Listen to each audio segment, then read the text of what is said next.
In the beginning, Amy Biehl's story isn't all that much different than the stories of other young people who are full of passion and ideals. She saw injustice, she worked to change it, and that's where the similarities stop. Amy's life ended violently. She would never see her goals achieved.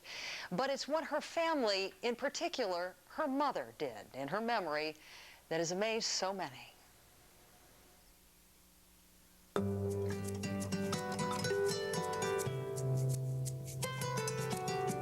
She had a sparkling personality. Like any young 26-year-old, I think she lived life pretty fully.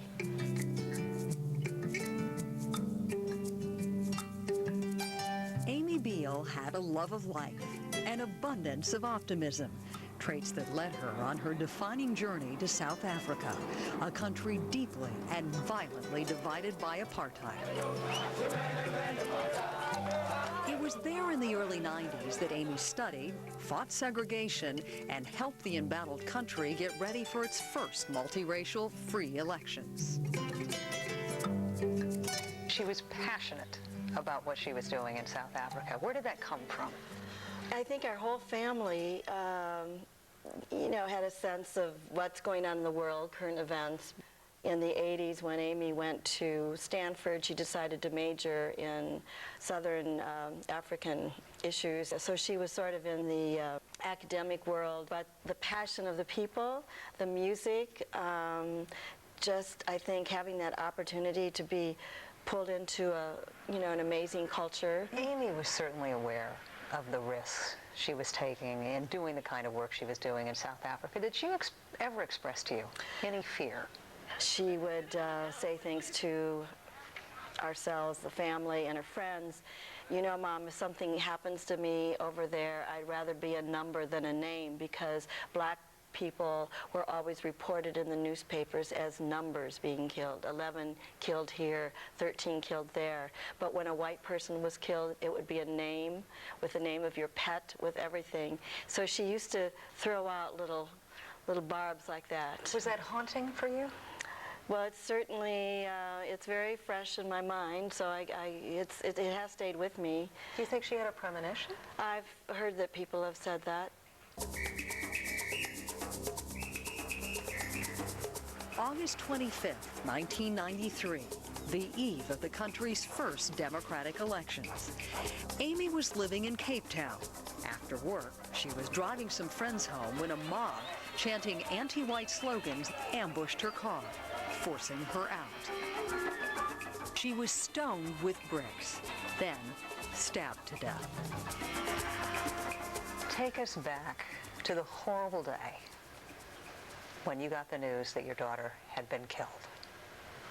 Where were you? It was a great day, actually. I was off work for a week, and my son was just ready to start his junior year in high school, and we were out back to school shopping, and Zach and I were always quite close anyway, but I had a little white Mustang convertible, and we had just had lunch, and we were driving home in Newport Beach, a beautiful sunny day, and you walk in your house and the phone rings, you know. So it was a shock. She had almost prepared us with the sense of events. Stabbed to death by a mob of blacks in a township. Amy's murder was reported around the world. Family, friends, and colleagues of Amy Biehl filled the church. It's a story tinged with irony. Amy, in South Africa to help a people gain freedom, was killed by men who thought she was there to keep them from being free. Amy had planned to go home just 2 days after she was killed. Her homecoming, a reunion with her family and her longtime boyfriend. She didn't even know he was planning to ask her to marry him. Amy, I'm so proud of you. You were magnificent. You were radiant. You're the light now. And you're always going to shine on me. And I'm grateful for that. But I miss you so much. And in her death, Amy's voice became even stronger. Neither Amy nor her work will be forgotten. Amy Elizabeth Biehl, my sister, my little sister. and a world changer.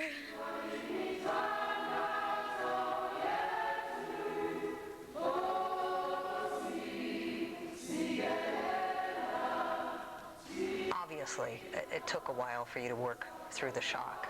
The hardest part is just the sense that it's this huge void and this sadness. It was sad that it had to have happened to anyone, and it's a total shock when it is your 26-year-old daughter. But I just have to say that I feel she's opened doors.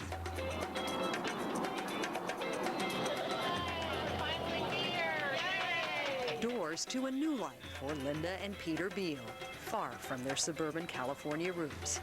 It began with a trip to South Africa to retrace their daughter's journey. They went to the township where she was murdered and met with some of the killers' families to console them. Don't cry. Yeah. Don't cry. What the Biehls did next, quite honestly, amazed me. In the late 90s, after the fall of apartheid, Archbishop Desmond Tutu and anti-apartheid leader Nelson Mandela created the Truth and Reconciliation Commission. The TRC, as it was known, dealt with those convicted of political violence during apartheid. I took the knife and stabbed her once in front on her left-hand side. In front of this commission, the four men who had already served 5 years of an 18-year prison sentence for the murder of Amy Biehl, expressed their remorse and pleaded for amnesty. I apologize sincerely to Amy Biehl's parents, family, and friends, and I ask their forgiveness. The Biehls not only witnessed their testimony, but actually supported their release. We are here to share a little of Amy with you. I am amazed by your strength. I'm a mother of 3. I don't think any of us should judge anybody else's grieving process or this arc that you've gone through to get here. But it still is very difficult to understand how you are able to bury your anger and your hurt and your hatred. But it's not that, and because it's never been about that, it's about filling the void. What would Amy think of this? The thing that I would want her to say would be, Mom, you're doing a good job, don't give up. She would expect me to be the person I am, but grow enough to embrace the causes and interest and the love of the people that she embraced.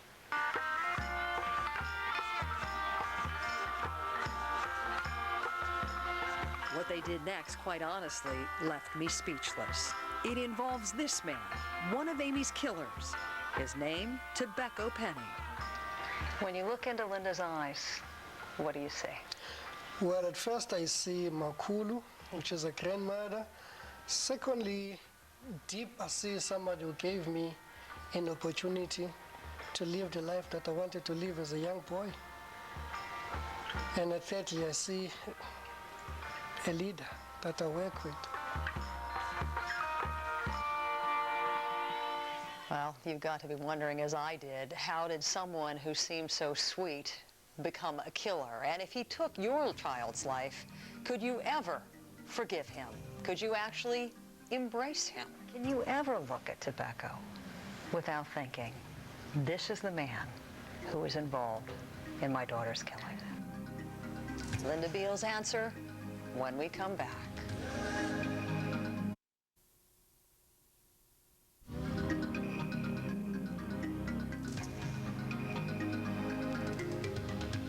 Linda and Peter Biehl set out on a long journey to preserve Amy's memory and her work. But eventually, Linda found herself alone after Peter died. Yet, once again, grief did not stop this courageous woman. She found the compassion to give one of Amy's killers a future. And because of that, for Linda, Amy lives on.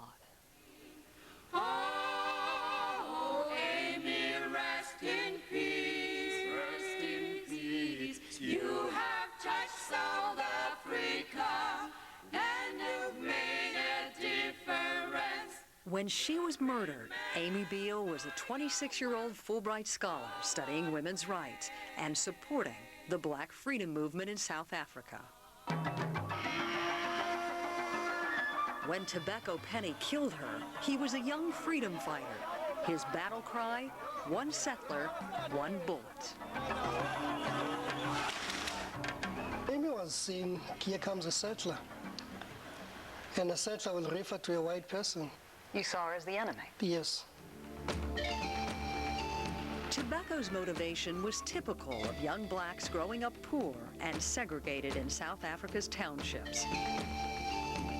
Apartheid taught him that whites were his enemy, that he should hate them, and that he should fight back. As more people were dying in front of us, jumping over dead friends, dead colleagues, you sort of graduate to another level of politics.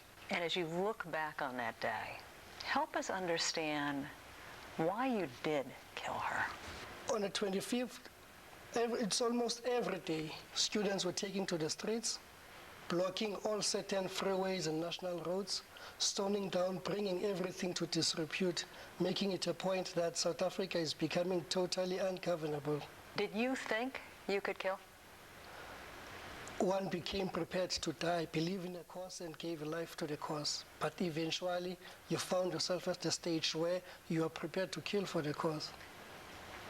Under the pressure of being with young men who were trained to fight like a militancy movement, did you have a choice? There was totally no choice, but as you get more involved and get more politically aware, you sort of align yourself with your life in politics. So there was not much of a choice. Ntobeko and his 3 accomplices were convicted of murder and sentenced to 18 years for the murder of Amy Biehl.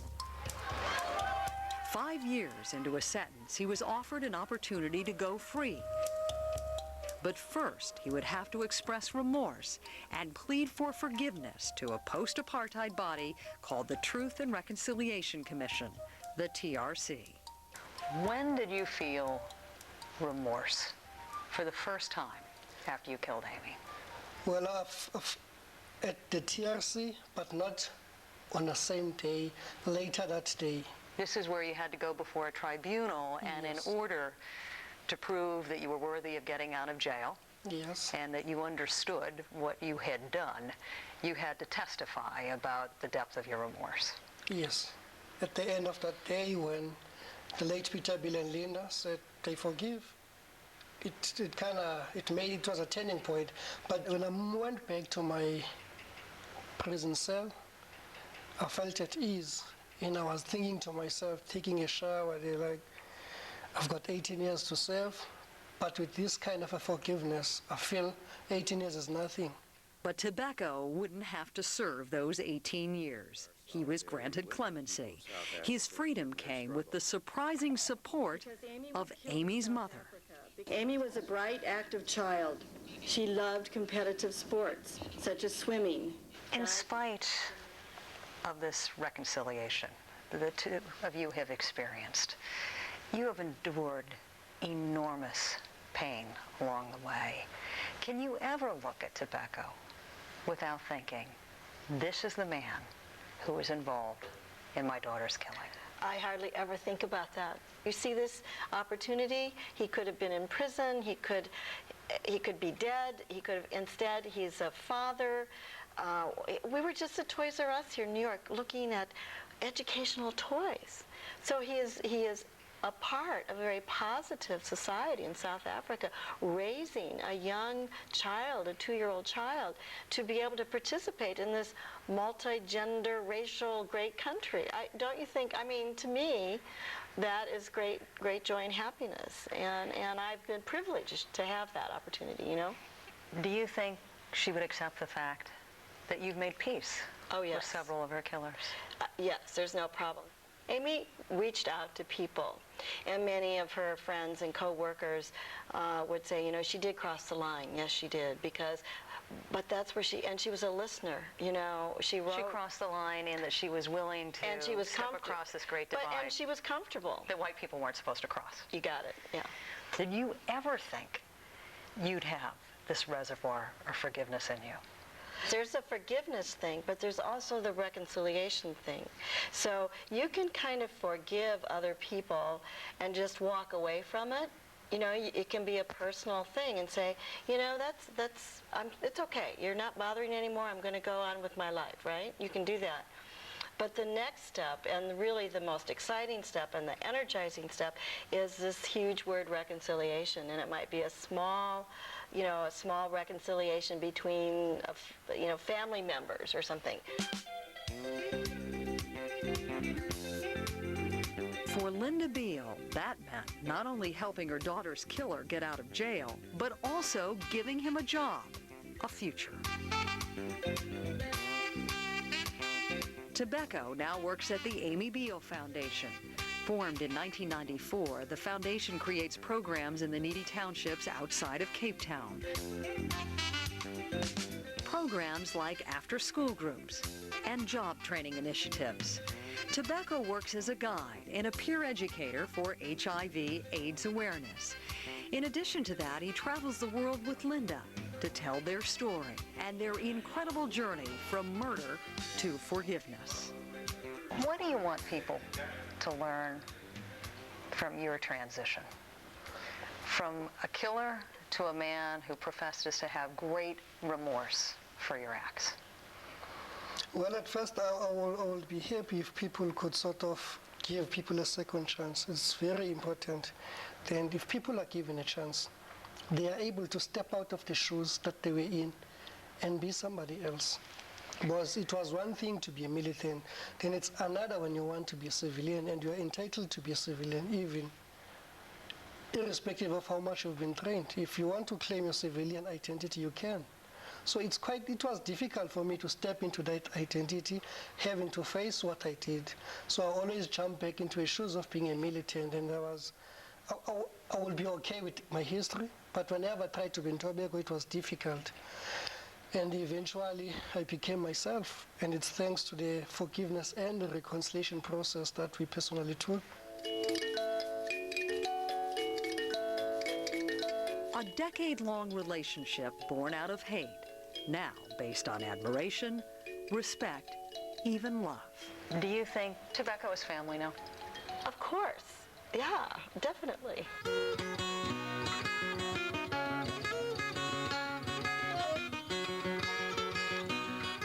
Does a day ever go by where you don't see Amy's face in your mind?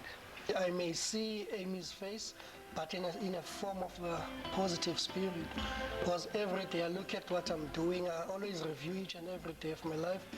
And then there's a certain activity which I do, which sort of is to live for other people, and I realize this is what Amy was doing, and I'm proud to continue.